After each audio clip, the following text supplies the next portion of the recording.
Ew. Hi, my name is Brittany Baker, and this speech is on social media. Did you know that in the United States, 80% of the U.S. population has a profile page on some sort of social media? This includes Facebook, Instagram, Twitter, and other forms of social media. On average, adults are spending up to 2 hours a day on social media, and teenagers are up to 9 hours a day. That's a lot of time wasted on social media.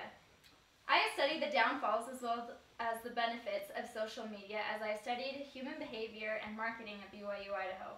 I've also researched pages like Facebook and Instagram and the amount of usage they are getting.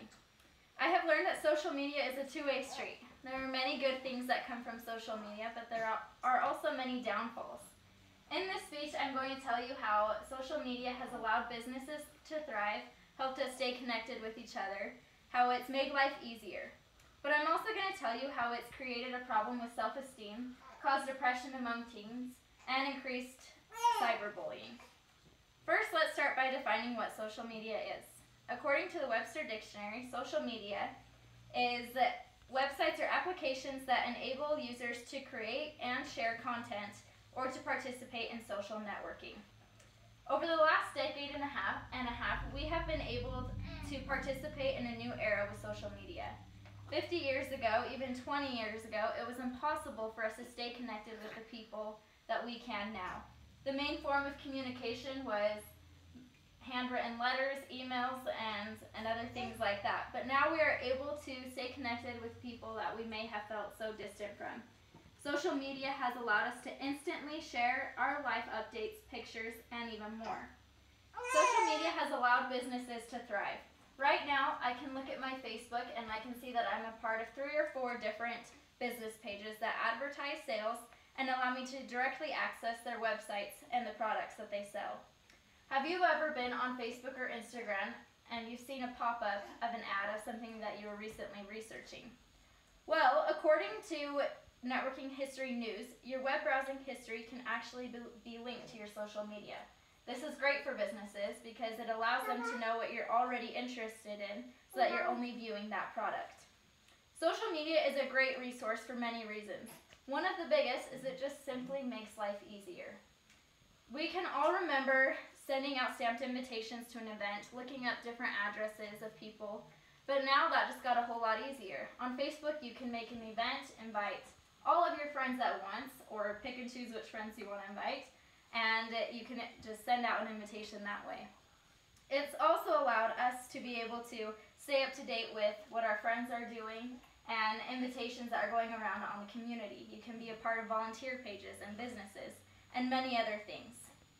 So we know that social media has a lot of great benefits, but it isn't all bells and whistles. There are serious problems that social media has created for our society.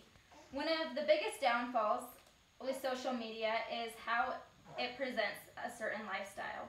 According to Child Mind Institute, social media has created a problem, particularly with teens. Anxiety, self-doubt, and even suicide have increased as a result of the effect of social media. Throughout time, magazines have always had a negative for promoting an unrealistic lifestyle. Well, now you can scroll through Instagram and you see pictures of people on the beach, you see delicious food, and you see happy families all the time. And this unrealistic lifestyle just gets a little closer to home. Pressure even comes from trying to keep up with the social media lifestyle. People obsess over certain pictures that they take. They want to put off the perfect life. They obsess over what they look like, over different angles, different filters, and even different captions. But that's not all. Think right now of how many social media apps you have on your phone. That's Facebook, Instagram, Twitter, and all the others. They are constantly competing for your time. As time goes on, we spend more and more time on our phones and less time with face-to-face human interaction.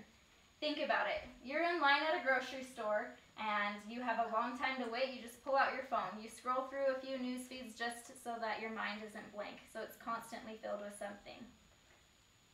Teenagers and adults are spending large amounts of time on their phones, and throughout the world, we are just losing that face-to-face interaction.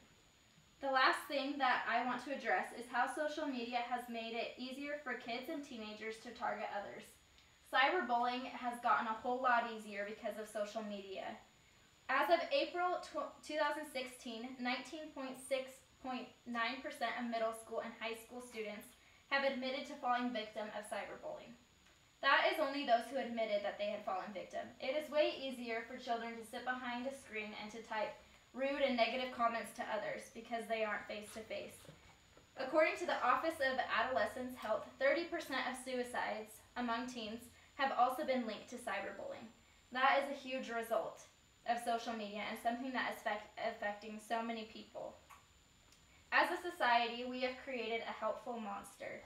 With all the good that social media has brought and all the negative, it is up to each individual to decide what they're going to do about it.